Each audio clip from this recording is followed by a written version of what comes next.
Hello guys, Junko Lebe is back again. I know it's been a while, so I'm just gonna get down to business. So what I did here was go to I was using a flipped and a stepped and it's linear outputs and inputs respectively. But now I just go on and change everything to automatic. You can change it to automatic or plateaued. So that is what I did. Now I selected the whole control rig so that I can and I added it to my custom shelf so that I can always select it at a go. So I'm using automatic, also automatic key selected. So that is exactly what I am doing now. I'm just trying to like refine the animation as possible, as little as possible. So that is what I am doing. So here it displays I'm just trying to test it how natural this thing goes. And don't forget, it is always good to use reference videos. If you can't get any of the animation you want to make online, or maybe going to YouTube or any of those resources places where we can go to and get our reference videos, you can always record your own. Even your smartphone will record the reference and you can import it into Maya, or besides use your QuickTime. That is what I am using here. I'm using QuickTime as my reference. I'm playing my reference on the QuickTime, so that is exactly what I'm doing now. I'm trying to just adjust some animation here to see how it goes. This is actually not the end of the animation that I'm trying to make, so let's not forget that. This is the reference I'm using. It's an assignment of a sitting human. Um, just maybe trying fed up. She's fed up, and maybe looking at God.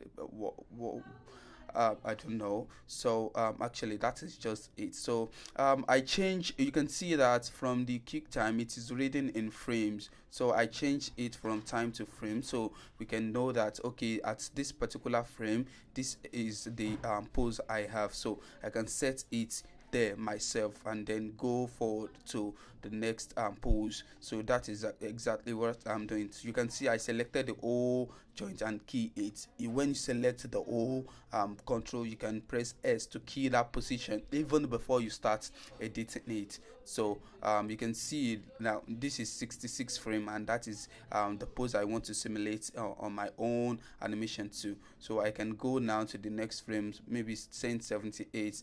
Me too, I'll go to 78 on my own frame and set the animation to that point. So that is what I am trying to do right now. So the last frame was 66, and the next one is 78, so I can go to 78, then have its pose just like what is happening on the video itself. So as you can see, what we saw on the video, the lady kind of lean forward more. So that is exactly what I am trying to do. So because I'm using forward kinematics on the rig, so whenever I move the bone, the back forward, the arms too will move forward a bit. So I need to adjust the arm to whenever I move the back forward, because it is forward kinematics. The arm will always follow the back. So that is exactly what is happening, and I can twist the head right now. Look at it from front window, so that I want it to be straight, to look straight up, straight forward. So I made a mistake here. Instead of me putting it on 78, so I'll just copy or delete that frame, then select the head, go back to frame 78, then readjust it. So that is what I am trying to do right here. So now, so now E is kind of itching the head. Then move on, look up, then look forward. That is what I can say. I can see here. So now she kind of, after looking forward, she kind of lean a bit more down, just like that. So and that is happening around frame, I can say what really matters in animation is post to post animation is you always need to study the extreme, let me say extreme, yes, the extreme poses. Like, okay, I'm walking, the extreme pose in walking is like, we can say contact, the passing, if you so much know the animation steps for walk cycle or ordinary walk. So that is exactly what I'm trying to do. I look at the extreme poses and then simulate the pose. Then that is exactly what I do. Now I am at 80, the 80th frame, and yeah, because I can see that the arms now are entering the ground. So I'm trying to take it back. Then we can still look at it. If you need to refine anything, you can do that. So that is what I can say. Now I select the whole thing and press S to key that point, so that I will not have issue later on in the day. So I think pretty much that is how this things goes, because you always need to refine as much as possible. Though what I usually start with is the linear output and the stepped the linear input and the stepped output, so that I can always have my own pose alone, but even before the in betweens, before the intermediary or in betweens of those animations, so that it's one jam packed. So I will be able to follow these things very well. So now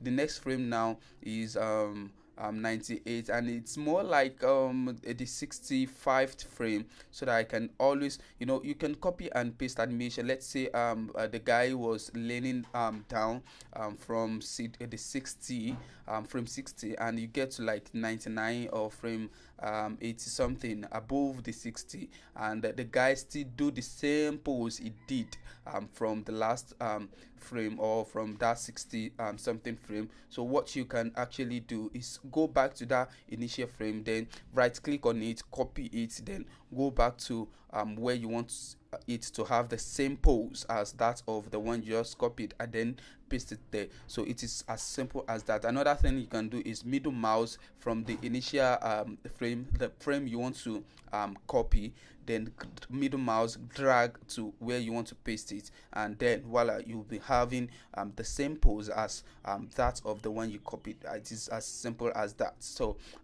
let's move on now. So I'm trying to readjust the arms. I think she kind of fold the arms, our fingers around that place. So this is just I would say it's just something, I'm just trying to make something fast, so for the purpose of the tutorial. That is exactly what I was doing when I was doing this. I was actually not going to make it look perfect, because it's surely obviously gonna take much time. So I just want you guys to know how I work with my post to pose animation, and it is usually as simple as that, though you might have to refine and refine and refine like that, but it is as simple as that. It is fun though to me, and if it's quite fun, very fun, so fun. So that is it. So I'm trying to readjust to lean back or to sit up. So now at this frame 120, though I may say hard, the last frame I set was kind of 101 or so, and now I'm going to 120. So when I'm done with this, I might decide to add some other flow, some other animation in between the 101 and 120. Maybe probably she did something within that place. Maybe we could have a pose within that place. So what I'll just do is add that to it before it gets to 120. Though setting 120 before adding those things to it will actually not affect or destroy our animation, our flow. It's just refining. That is what I call it. So that is it, because this is just the tutorial is just about pose to pose. We have something called offset. Offset is, just what I'm doing right now. The animation is gonna be stiff, because every movement, every motion, it's going in the same time. So usually we have to, kind of offset. Probably okay. When this guy is sitting up, he brings up the face. What I need to do there is offset the face coming up from the whole body coming up, so that it will have life, like the fluidity. It will be fluidy. I don't know how to put that so that you guys can get it. About what I'm trying to say in essence is that everything would not just move at the same time. It will look rigid, it will look stiff, like that. So that is the work of, you can see now. I'm playing this right now. I'm playing it back, and that is just the whole animation I'm trying to make. So it's now left to you to look at it. Okay, I need to add some in betweens. I need to add some things, this and that. So it is now left to you. So I'm going to the attribute graph editor right now. Select the whole thing and highlight the whole motions. Then I can set it to automatic or Plato. That is automatic, and it's gonna work quite well. It's really gonna work well. Let's see again now. So I'll close this place, then I can show hide the curve, so, and play it back, and let's see. Wow.